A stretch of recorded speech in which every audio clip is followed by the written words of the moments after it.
Hello, Matt. How are you? Welcome to the Insiders. Yeah, good mate, real good. Very excited for a few reasons. Booked my flights to Indo today. First ever Indo trip coming up for me for next March, so that's booked.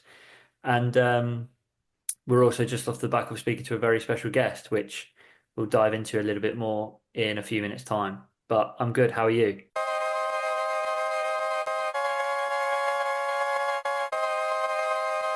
I'm pretty good. You must be excited. That's you've never been to Indonesia. You told me there's nowhere better in the world to go as a surfer. Yeah, never been, heard a lot, seen a lot. I'm quite glad I'm not going to Bali. So, Thank which, God for you. yeah, which I'm quite glad about. Um, I'll keep the location secret for now because I know that everyone would then just come and swarm me if they knew I was there.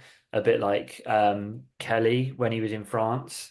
But no, I'm going to a bit more of a remote location in Indo with a real sick crew of people for 14 days, eight of us. 14 days. Well, there you go. Because I was going to say, look, regardless of all that, no matter where you go in the world, you can still get skunked. And Indo is one of those places. And March is early season, but you'll still have fun. Yeah. Yeah. And the place we're going actually has it's quite a safe bet for off season because it's got beaches as well as the reefs and stuff. So we're assured we're going to be all right, but still. I'm pretty sure you'll be all right in March. And getting skunked in Indo is the equivalent of just about scoring anywhere else. Like Yeah. I met my best mate in Lance's Rights maybe 9 years ago, maybe 10 years ago. And we had 4 or 5 days of skunked. And I was still looking at it saying that would be a fun day in Sinos, which is, a fun day in Sinos is still pretty good fun. Like, I was having Oh, very. 4 foot Lance's Rights onshore 2 or 3 times by myself because it wasn't really that good. And people that were there for 6 weeks, and there was a lot of people that were there for 6 weeks, believe it or not. Huh? Yeah. The surf nomad is still alive. They could just sit it out. Yeah. What about recently? Fuck, we haven't spoken for about a couple of weeks, really. Lucky we didn't speak when I just got back from Morocco. I'd be moaning. How was your Morocco trip? I mean, the food was great. The company was pretty good. I got a couple of really good waves. I got dropped in on a shitload of times. I got called a clown by a bodyboarder because I had too much zinc on. A bunch of things like that. Yeah, by that time I just snapped and I asked him how old he was and told him told him he had to give me respect because I'd been surfing a lot longer than he was, and he paddled away, and Good. and that was to a Moroccan. But like he was being rude. It was stupid. Yeah. It's. I would honestly, listeners, if you're going there, don't go to anywhere near Tarazout unless you just like going for a few months, and then you're looking for more social activities and want to surf in a crowd and not catch waves. Yeah. Or unless you enjoy being dropped in on and dropping in on people. There you go. What about the world of surf media? There's been a few good things lately. Very, very good things and some strange things and um some changes, I guess. But yeah, obviously in the last episode we just spoke about the ending of the electric acid, which ended. But following that, um, this is kind of a recent one, but I watched it yesterday. They've released the Twin Fin Invitational, the William A. Lotti event. They've actually released that on YouTube now, which is really, really good. It's actually a really, really cool watch. I would I recommend. did watch that. My one critique is I wish they'd just stop gushing them and everyone else on how unique this is and how this is a cool way to do stuff and this is different. They don't have to constantly positize it when it was positive anyway. I guess so, but then it probably was that type of vibe. But yeah, I thought it was sick. Like Vincent Duvignac is unbelievable. I He's really like such a how good he surfs. surfer. I really like how he surfs, and I really like how Tosh Tudor surfs as well. Oh, But that's really cool. I definitely recommend people to watch that. Um, do you think that Quicksilver are gonna get a bit dark on him and think that he was trying to copy him? um, I don't think Quicksilver will. I don't know if it'll be a bit more of like, I don't know whether Jeremy will take it a bit personal or like, Couple of the riders and stuff like yeah, that. Well, he maybe like, never got invited to their thing. I don't think he would have done it because of that. but yeah, because last year he wasn't invited. And actually, I hung with William a little bit last year around the Quickie event and was surprised he wasn't included in it, if I'm honest. But they might get a bit funky. You're kind of in the click here or you're outside the click. And I think that's the same in a lot of different places. There's some people that just fly outside of the group radar, whether it's Hawaii, Australia, Would you rather that? I and would rather that though. oh fuck yeah. What do Like you I want to think be part what do you want to be part of the crowd for? I think William and you look at like what he's done this year, like he released that really cool thing with that we spoke about with the ASIMs and the um I've forgotten the foot guy. I've forgotten his first name, but the foot guy. Ryan Lovelace. Yeah, the Lovelace board. And then obviously he's done his invitational, but he's also done the Kandui thing.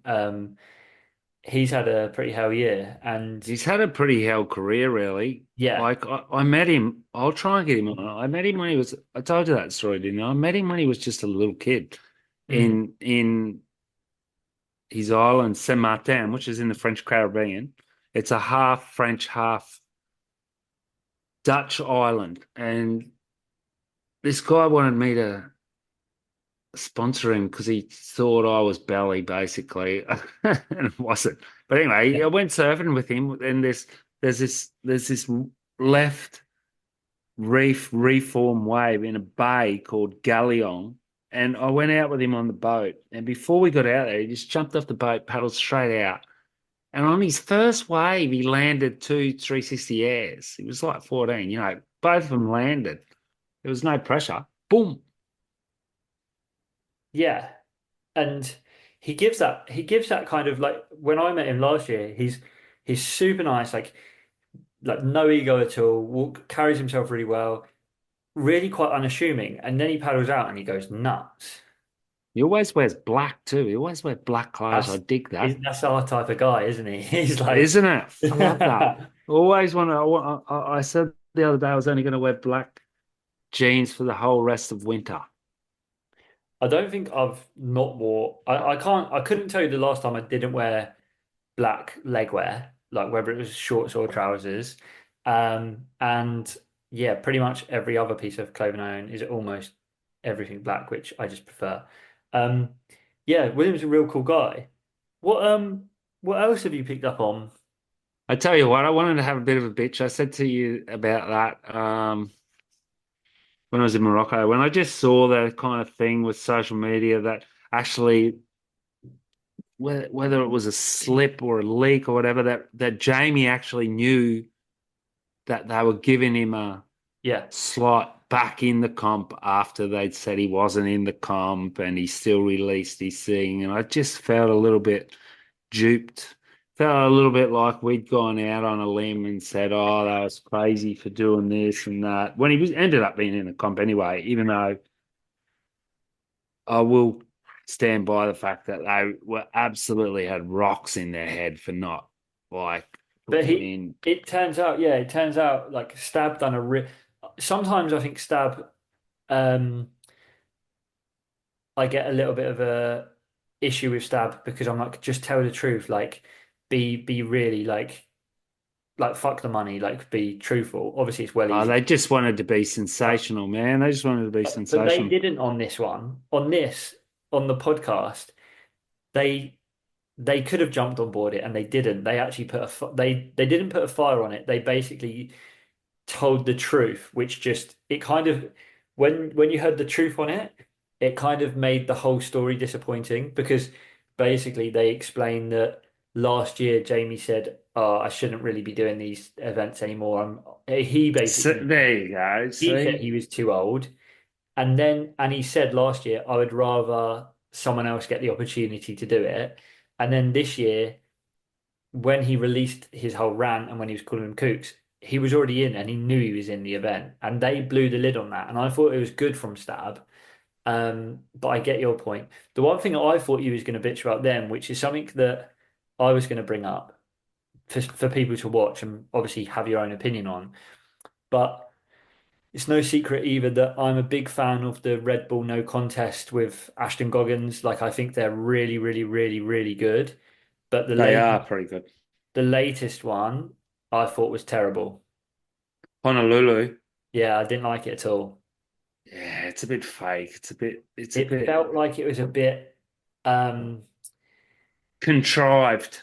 yeah, and a little bit that's a really good word for it, contrived, because it was a little bit it almost felt like it was a bit like, oh shit, we need to do one and oh fuck it, let's just do Honolulu kind of thing. Like it didn't really interest me. It like when you see the ones on like Israel and South Africa and um Brazil, like the Brazil one was amazing and stuff. They actually like kind of like I was discovering things about those zones and stuff, and this was almost a little bit like it gave a feeling of a little bit of like a click vibe again, like oh we should do one from here because we've been I'm pretty told. sure there's no chance in the world you'd get a decent wave in Honolulu. I can't imagine that as being a surf destination, even though it looks like there's amazing waves there and everything. Great Yeah, if you live there, but if you're not living there, like any hotel there's worth 250 US a night. Like, you're really yeah, going to be setting yourself a massive budget up for watching other people surf. yeah. But I would say people should watch it still, and I didn't think it was recorded badly or anything like that. It just didn't. I think it was the location and the story behind the location just didn't really grip me at all. The production quality and it's well written. It is very polished, isn't it? Yeah, I really I know some people don't like him, but I think Ashton Goggins is really good. He's Um, very talented. and it is a polished series, and it goes well with the rest of the series. I just, like I said, I think it's the location just didn't.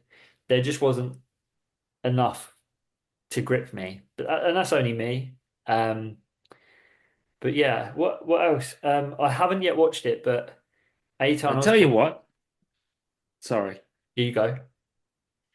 I watched that. It's incredible. I haven't watched it yet. I really want to And watch one it. of my best mates sent me the link to that, and he's 53 too and rips the bag out. So it Not Simon. resonates. It's, huh? Simon? Not Simon. No, no, no, no, no. But honestly, he's a great kid. But what was I going to say is you saw in industry news that it looks like ABG are going to pull the plug on Liberated Brands running the board rider group in the US. US only. Yeah, yeah, yeah. I don't know how much of that's 100% true either, but what a sad story for surfing and all those brands that it just became a massive It's got hack. and it's good for. I mean, it's quite like I'm definitely more on the inside of that now. And what's even worse is Europe's like the guys running it in Europe are really just about to find their feet and get going with it. But this, even though it doesn't impact them like jobs wise or anything like that, because the story in Europe is that a different company's bought it and they've got It'll it still impact the brands, won't it? such a heavy impact on the brands. Because if that brand decides to then do something and say they go like fuck it, we're going to drop Caroline Marks for no reason at all, or they pull something like Rip Curl down when they piss off someone for a transgender and stuff like that. um it still impacts you. Like, of course it impacts you. And it's such a sad story for those brands because I will say this is a little bit, this is why we're called the insiders. I have seen the winter 2025 wetsuits for Billabong, Quicksilver, and Roxy, and like they're making some switches, they're making some changes, and some of the wetsuits at the price points that there will be next year are incredible. Like, But but there's still companies out there with a shitload of stock from 2 years ago. yeah, but that's their fault. Yeah, but you know what I mean? Like they're Yeah. bringing. But it's like I see these brands doing these really amazing products and stuff, and then I'm like, oh, some fuckwit in America is gonna fuck it up, maybe. But Well, how who's going? The thing is, you can do whatever you want if people can't buy them because all the old stock out there just keeps getting flogged yeah, off. Um, I was thinking more along the lines as well. Is it's just such a pity. Like I actually had lunch with like I think he was one of the Australian sales managers of Billabong, who told me, and they can take us to court. We don't care that the margin that they were making in Australia was equivalent to the royalty they were paying ABG. So basically, they were breaking even, if that. So if they had anything bad happen, they were losing money. yeah. I'm not sure on that side of things, but I do know that it's sad news when you see it. You're like, you almost want someone to come in who's just mega fucking rich and just be like, look, let's get this. Like, I'm just gonna pump money into it. I don't care if it makes money. Let's just get it back to a Ah, core. that's not good. That's not good for poor, great, young, upcoming brands that are actually doing something good. Fucking Yeah, buy your new brands. Maybe the multinationals. Sorry about that. Which brings me to a super core brand of Finn, the original Future Fins. What do you think of them, Matt? oh, it is no secret that I am a Futures Fin fan. I won't use a different fin, especially a different fin plug. For my ASIM, I do have NVS fins, but every single other set, that's one set out of quite a few. Every other set of fins I have is Futures. But there you go. I've been rolling, I think, nearly exclusively on futures for 12 years because I just like the Bradley template. If you're listening to this, Vince, what do I nearly said it to you last night, but I hit him out. His fin is hands down as good as any fin I've ever used, Christians.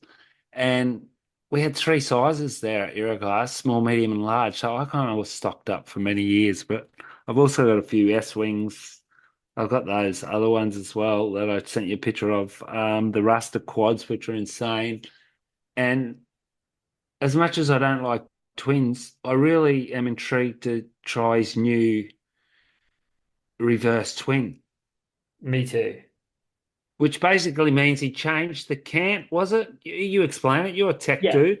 So basically, he had a fin that they released a few years back called the Free 2, which had a, I'm going to get this the wrong way around, but it basically had a cant. It had a 3 degrees cant and a 2 degree something else, but it was called a Free 2. And basically, that was released as a Froster, and it still can be bought as a Froster now, and it's called the Free 2. Then these twin fins that they've released now, which feature on the electric acid with Dave Rastovich, are reverse 3-2. So basically, he's just switched them around, and geez, these fins look good. To stiffen it up, to give the board more hold, more drive, and stuff like that. If you got access to someone's Stab Premium, or if you've watched it, you could watch that because it's really interesting. He does a cameo on it, which prompted me to send a message to him because I'd met him many times. He used to come into Euroglass every year when he'd come over here on a kind of a sales trip, and I was always impressed for the fact that they built it all there in his factory. Uh, Obviously, there's plenty of companies in China and everything that flog off their boxes and uh, But yeah, there are also their system. But if you've got like, your for example, analogy Euroglass, we will only ever use like authentic Future Fin boxes. and your analogy with the fins. You said something on the chapter, Vince, which people will hear, where you say something along the lines of, "If you've got a Porsche, you put Michelin tires on it." Now you can get fins that fit the future fin configurated box, but they're not futures. They and what impressed me so much, the reason why I've been a Futures fan for so long, which comes across in this chat as well, is I don't think there's anyone on the planet that knows Finn's better than him, and he's still so involved. So you can like you can pretty much guarantee that you're not going to get a bad Finn come out of them because of the level of technical um like experience and know-how that Vince holds is quite like he literally says he can hear the difference between a Finn when he taps it on a table. Like and the I personally think he gave us maybe like 30% of his technical knowledge in explaining it to us. Because if he gave us any, Probably 5%.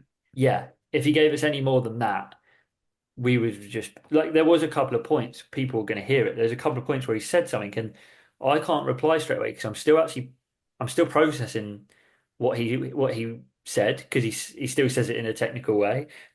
And it was really interesting for me. I'm a bit of a nerd with that, but What I didn't say to him, which I could have, but I thought was John must have a really improved analysis of how his fins and stuff go since he's been doing so much boating and spending so much time on the water, and yeah, now he's true. doing foiling. Everything he does, he's good at. Huh? Yeah, and he must be getting ideas from different things. He's a highly intelligent person as well. I think John, which you get with Yeah, uh, introverted people. I think that's a really cool part about. We're not going to give spoilers away, but we'll give in the interview with Vince.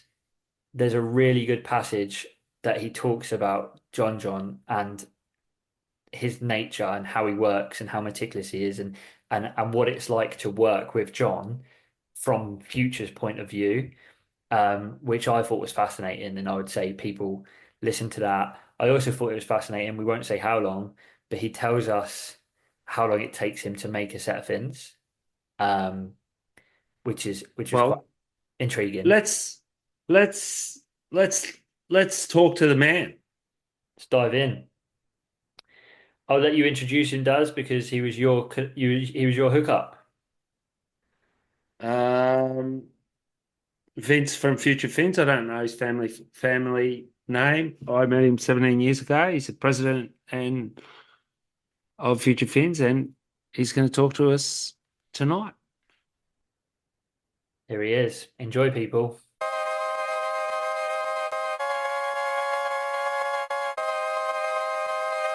Good evening. Good Good afternoon. good lunch. Good lunchtime. Thank you for sharing your valuable time with us. Yeah, we got Yeah. you. Okay. I was gonna blur my background, but whatever. That's Okay. all right. An office is great. I was just telling Matt how when I first met you, I think it was when you were like trying to transform futures into a non just USA market. You remember you came into the factory a couple of times, and then just by accident, Michelle Borez was there, and you was like started talking to him, and it ended up being like 20 minutes. And by the time you had finished talking to him, I think he was your new rider.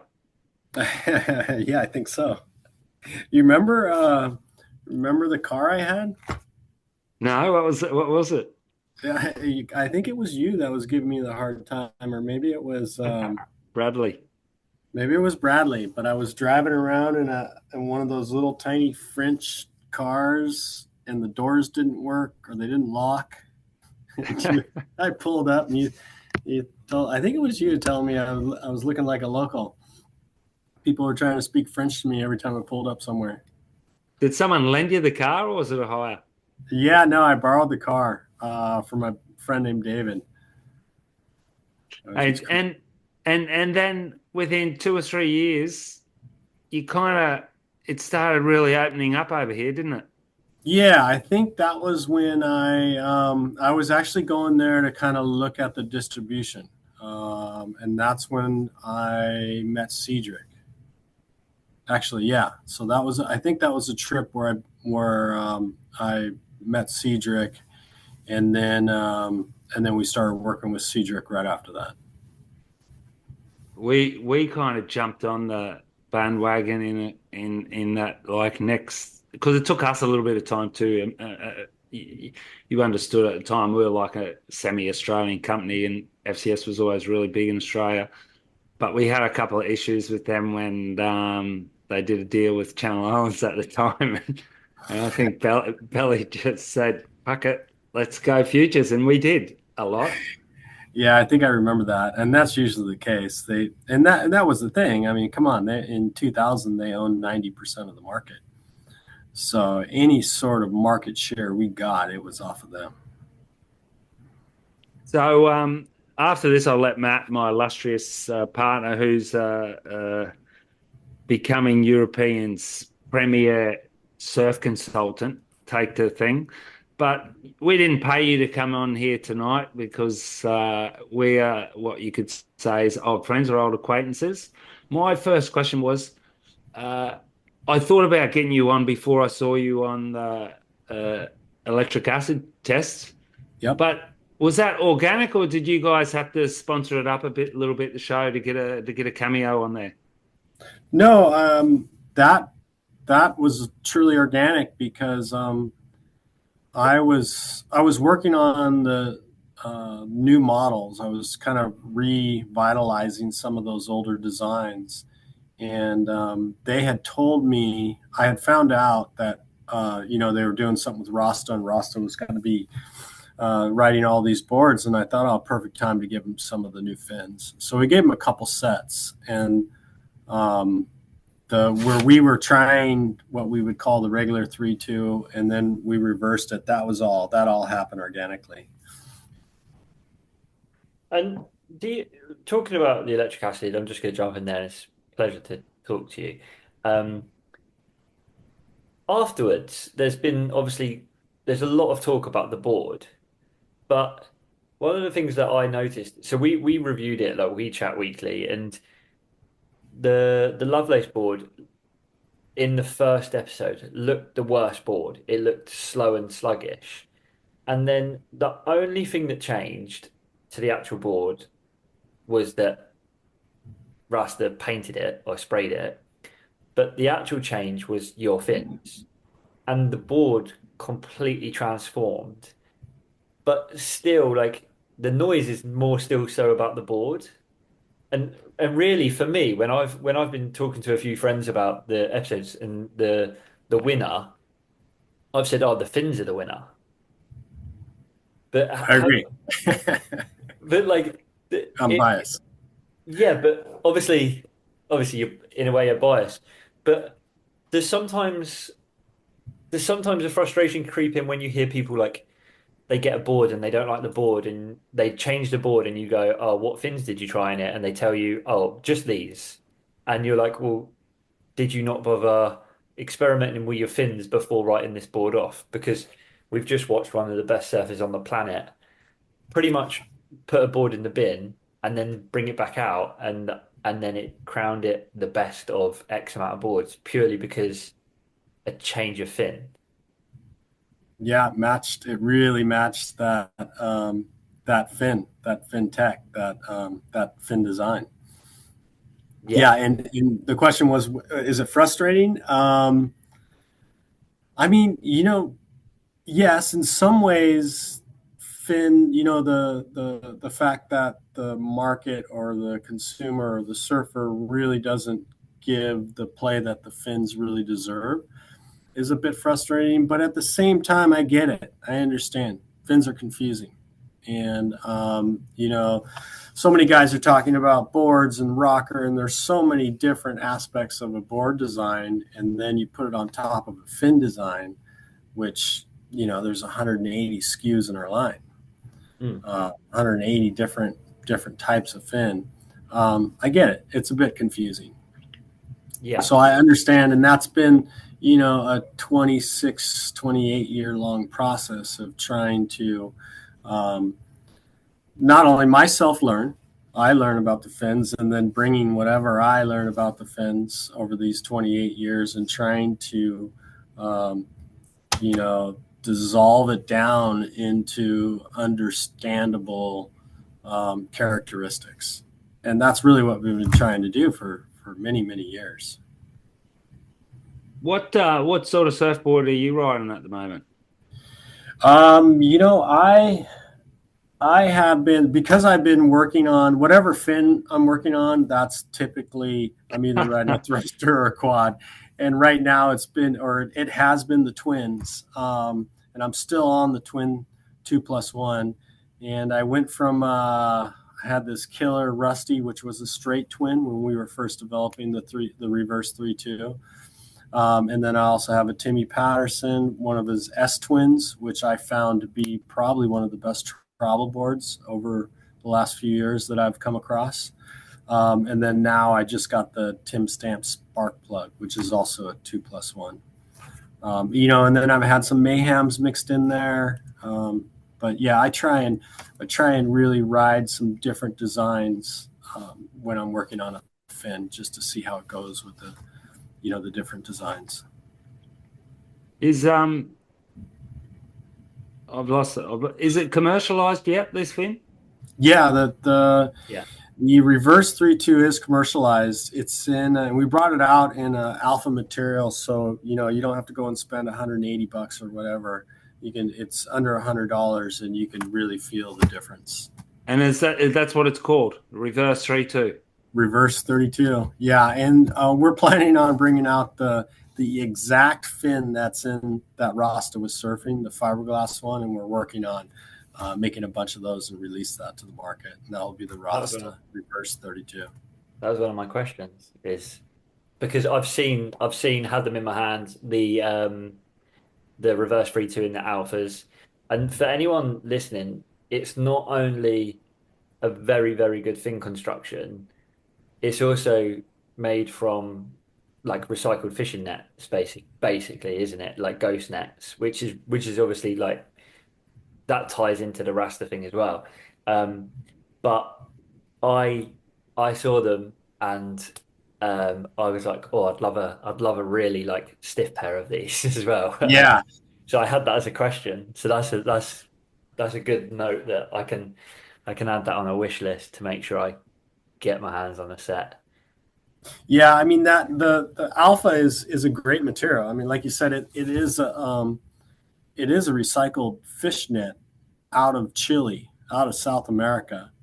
And then it gets broken down into the pellets, and then we put a carbon fiber into it. I think it's a high percentage carbon fiber, and then also an air bubble into it to make it light. And so we take that fish net and we make it performance. But it does, I mean, it works really well until you start to get into, let's say, well overhead surf, and you start to go real fast. You can feel like you overpower the material. But that's the way with all the alpha. They work really good, and 80% of what we surf.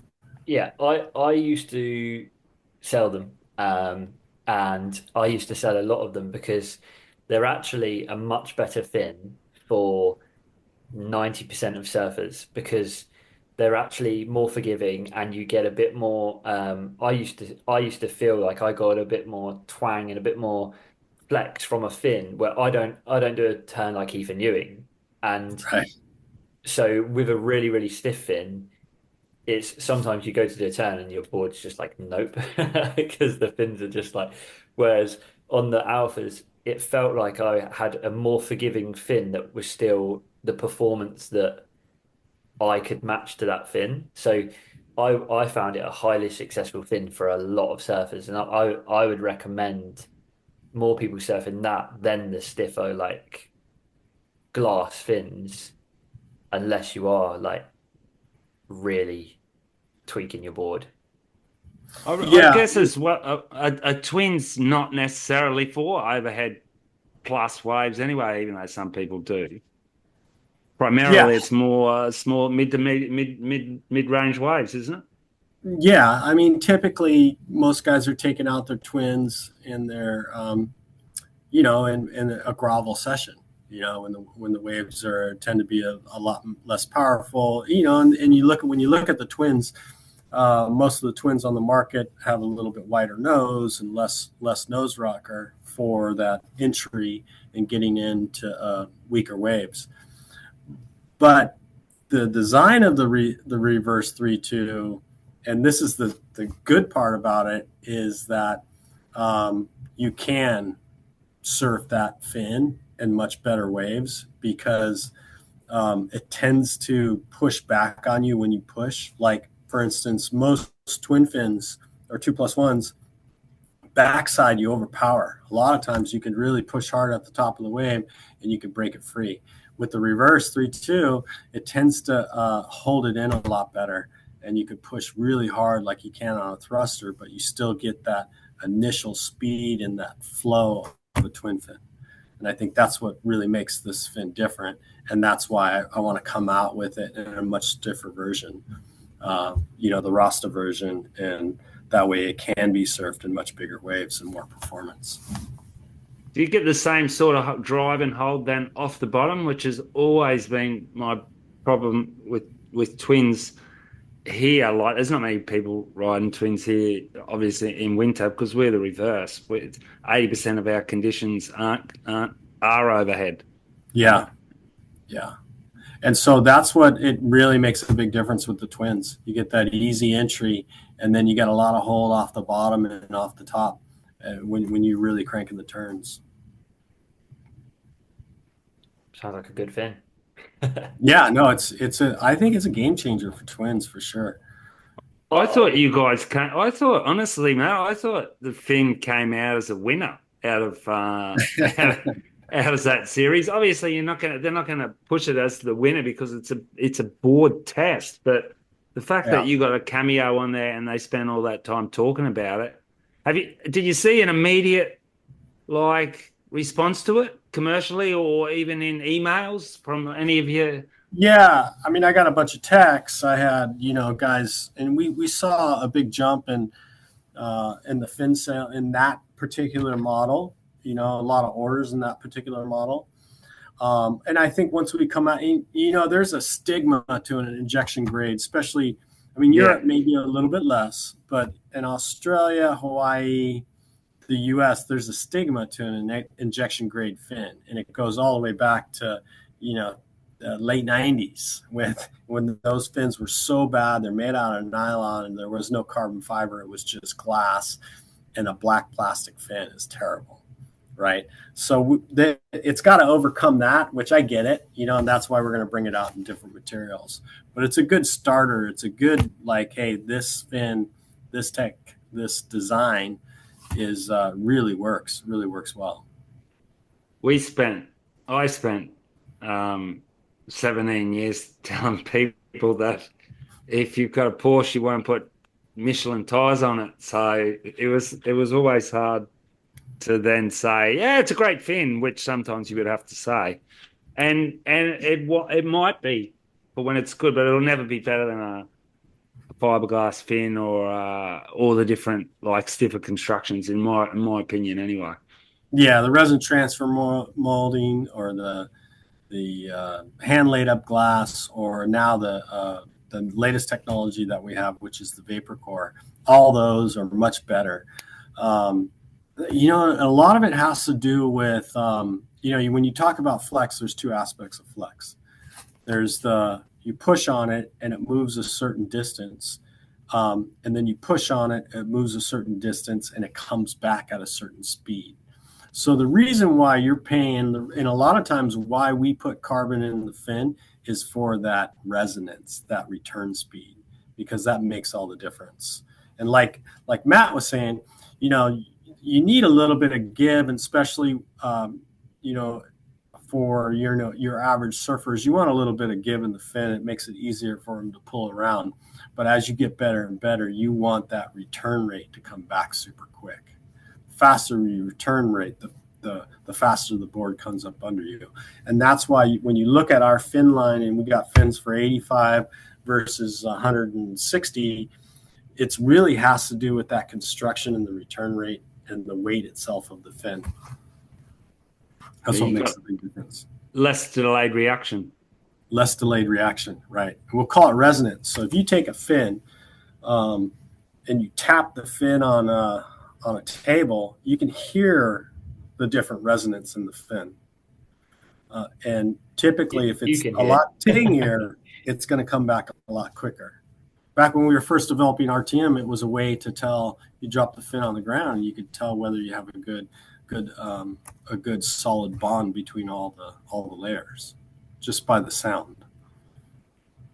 My friends back home where I grew up, Sunshine Coast, and most of them are pretty good surfers. They always said in small waves you needed stiff fins because you wanted instant reaction. And then when it was a little bit bigger, they would rather have fins with a little bit of flex.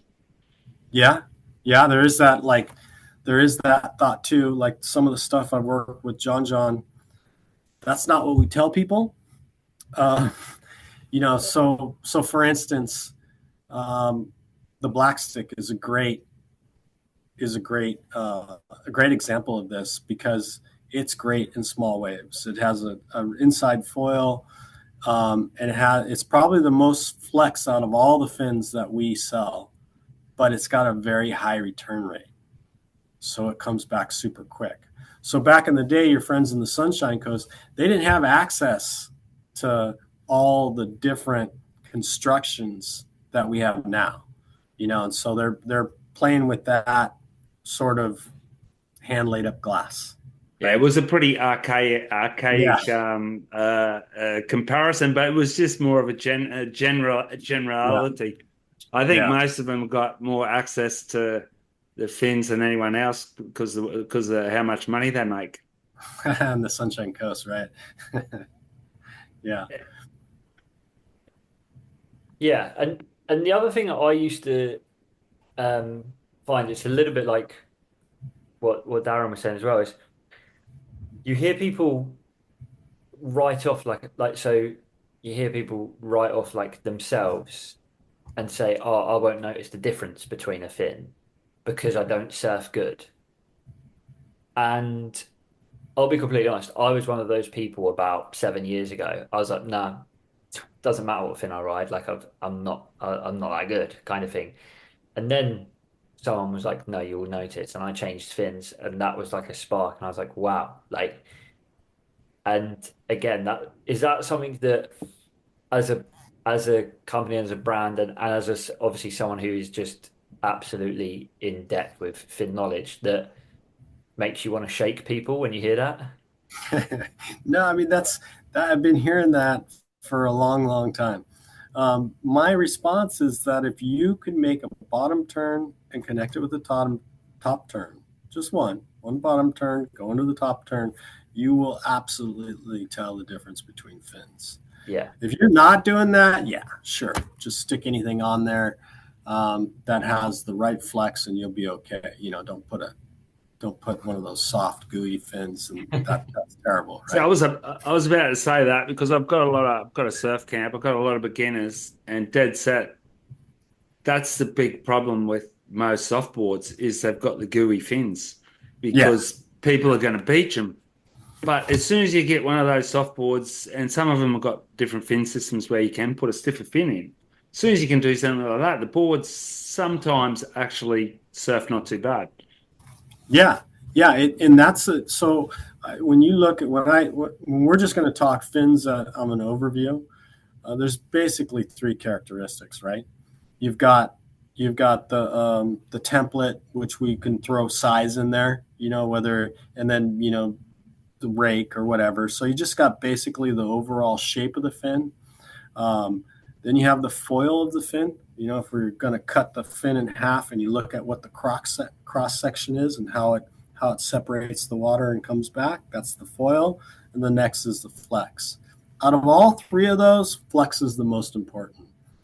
You have a window of flex which will work, and anything outside that window, it doesn't matter. The foil and the template doesn't matter at that point. that's uh, that's pretty intriguing.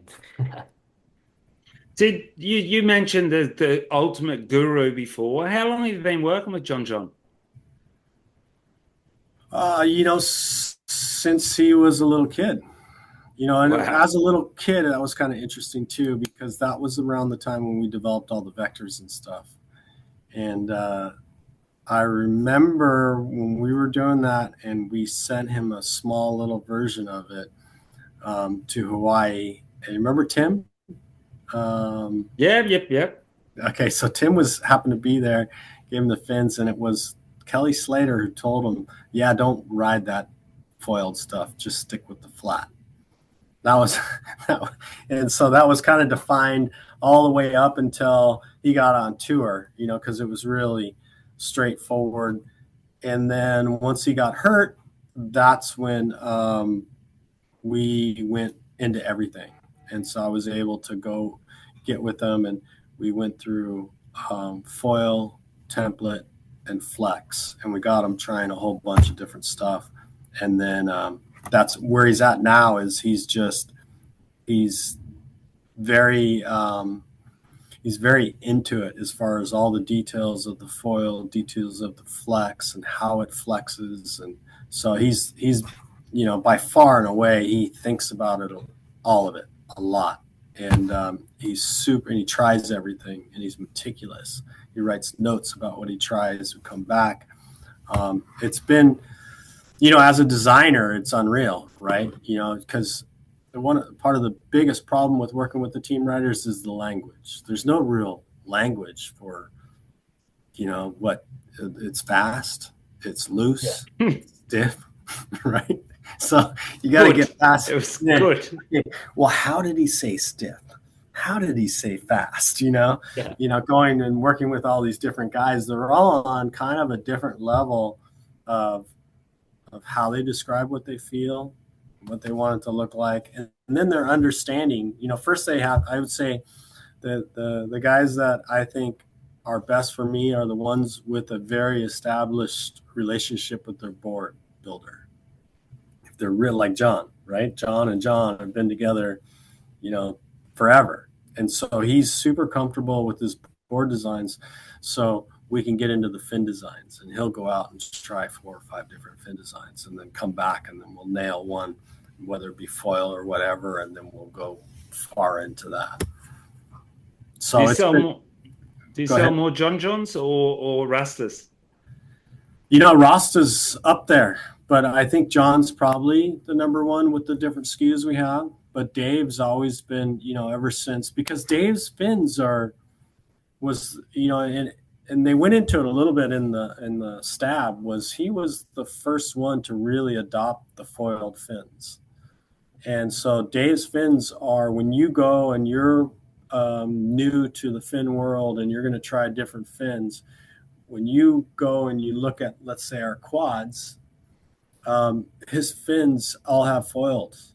And so they are quite a bit of a different feel than a lot of the other fins. His keel is all foiled. His quad is foiled, and his upright twin is foiled. So when you take a foiled fin when you go from a flat fin to a foil fin, you get a big difference. So his fins have always sold really well with his name on it. I've got the quad black sticks. The Quad black sticks, yeah. In my album Bombardier, so it's like the quad, and that is like the perfect matchup board to fin for me. I absolutely love it. Yeah. I've got his ones that have got the black with the bamboo wood. I don't know how many years old they are. Yeah. But they're insane. I've got them in an 8.3 here, and I tried them in a few shortboards, which I didn't necessarily like, and then they just went like insane. And this 8.3 I've got, which is a gun, not like mini mail or anything. Yeah. Yeah, I mean, and the thing with explaining and getting, our customers into understanding fins more, we have to pigeonhole stuff. We'll say this is for this is for this, and this is for this. These are your general rules. These are your guidelines. A lot of flex for small waves, stiffer for bigger waves. It's not necessarily across the board for every surfer. There's thousands of different designs out there, thousands of different styles and body types. And so these are guidelines. I think the best way to approach fins is try in the different categories. And that's why our catalog is really divided up into three different categories as far as your template category and then your construction category. And it's really about finding the one that you're going to ride for small waves and finding the one you're going to ride for really fast good waves. Stick with that. Move it, and when you get different boards, you go to your go-tos, and then you move around those different categories. And so it's really, for us, it's about how we present this catalog on a grid so that, guys who have been with Futures for longer can understand where we're pointing you and how to move between. Because like the black sticks we say is for really small waves, but sometimes I'll run it on, if I'm overgunned and I want to deal with current, I'll put it on the gun. That way I can get the gun to move around a little bit more. So it's for reference. It's like stoplights in China, merely for reference. I said it to Matt, I've got more fins than, which I guess is the case for a lot of people, but at one stage it wasn't. I've got more fins than boards at the moment. So I've I'm struggling because I've got a couple that I haven't worked out yet, and then it's just a case of having ways. But you've got to have those guidelines as well, don't you? Because not every hunter out there can go into a shop and buy 5 sets of fins, can he? He's got to be able to rely on what he's going to get and hope it's going to do the job. Yeah, for sure. So stick with the guidelines. Go and that we put them there because they make a lot of sense and they work about 80% of the time, or 90% of the time. But when you're fine tuning, you can move in and out, and then, really as an avid surfer, maybe with a good wave board and a small wave board, you should have like 3 different fins because then you can move through them. And that's not to say, 3 different thrusters. You go on a surf trip, you usually take 3 different thrusters, or at least I do. Yeah. I got a question for you off the top of my head. Do you have any boards that have got 5 fin boxes? I do. And do you like the options of switching from like a thruster to a quad in boards like that? I don't really, That's uh, exactly how I feel. and the reason being is, like I'm looking over here, I got a quad, and it's just a pure quad, and I think the fins are set a little bit different for a pure quad. Where the 5 fin, it seems like it's a thruster that they put the quad rears in, but maybe the thruster fins are a little bit too far forward.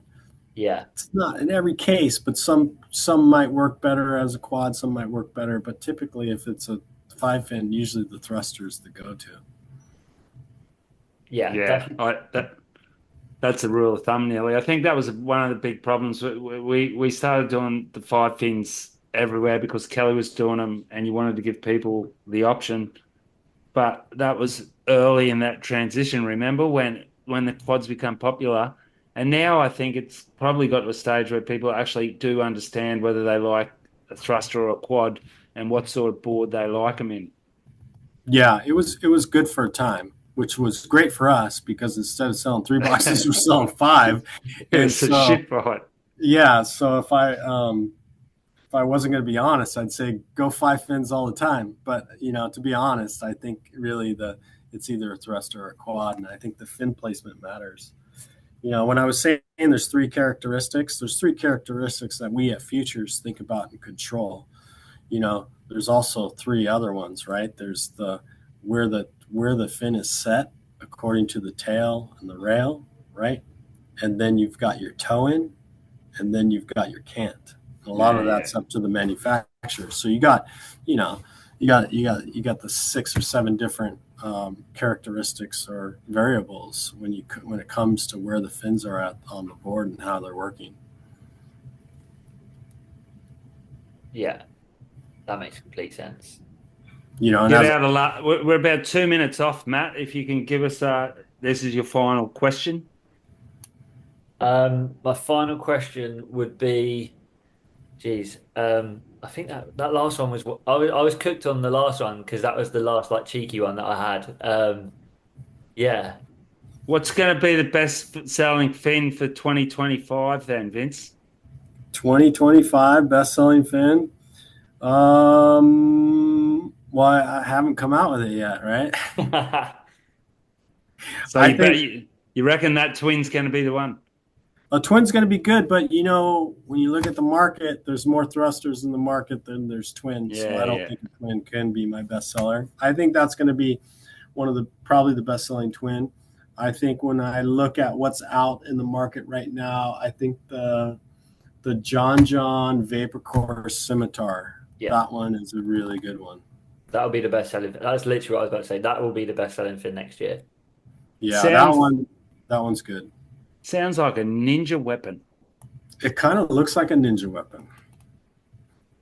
Has it's already on the market? Yeah, it's on the market.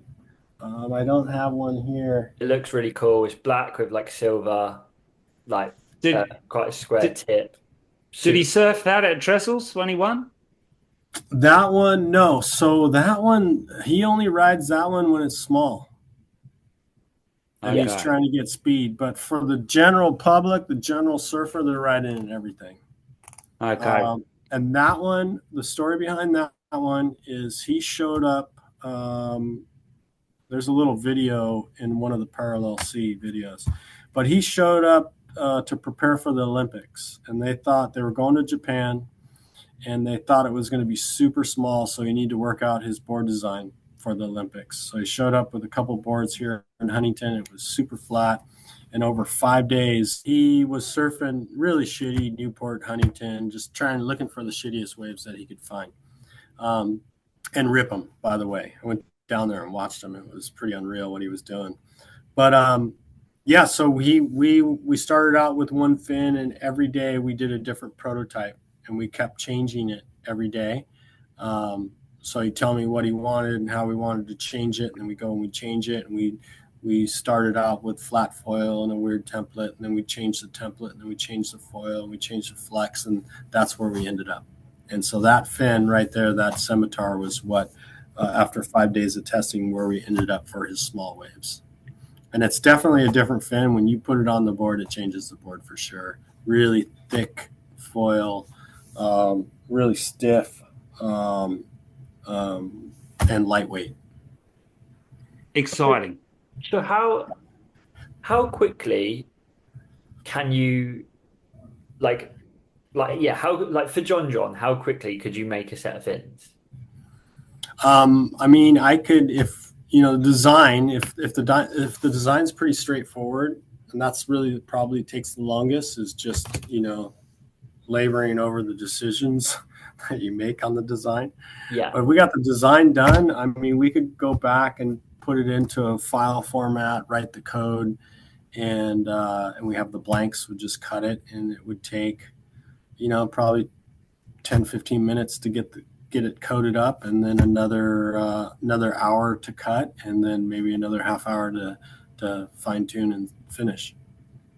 Like one day you can make a set of fins. So are you cutting them off like for example, a narrowed down AKU machine? How does it work then?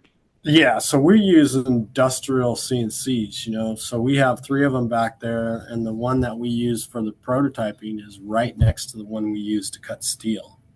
So they're and it's the exact same machine. So whatever we cut in fiberglass and prototype, we use the exact same machine to cut the mold in steel.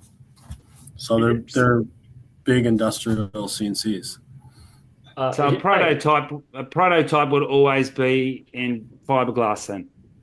We typically run everything in fiberglass just because that's the most straightforward.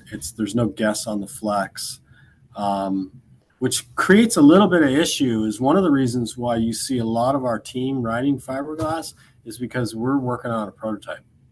Yeah. And they think, and then it reverberates through the industry. Oh, fiberglass is the best.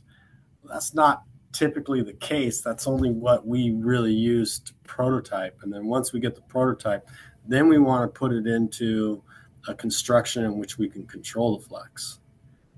Because with fiberglass, you're limited. The flex is limited to the thickness. where something like vapor core is the first time where we're not limited to the thickness. We can control the flex. And then you got RTM. That's why you see us use carbon in different manners in the resin transfer molding or the honeycomb fins, because that will allow us to change the flex. What is vapor core then? Vapor core is a new process that's done here in the U.S., and it's a pre-preg material. Everything's it's kind of like the injection process. Well, so is RTM. It's just a different resins. We could use really high-end resins, and it's the vapor. We call it a vapor core is because it's a hollow core. So you got it's high intensity injected into it.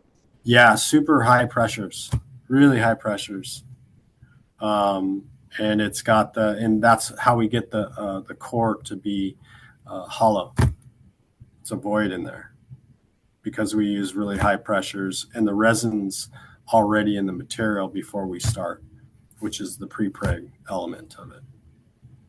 Right. Have you got anything else you want to say, Matt? I've got another one, but we don't want to keep our Vinny all day. He's got to have some lunch, don't you? Yeah, I got to go eat lunch, man. 128.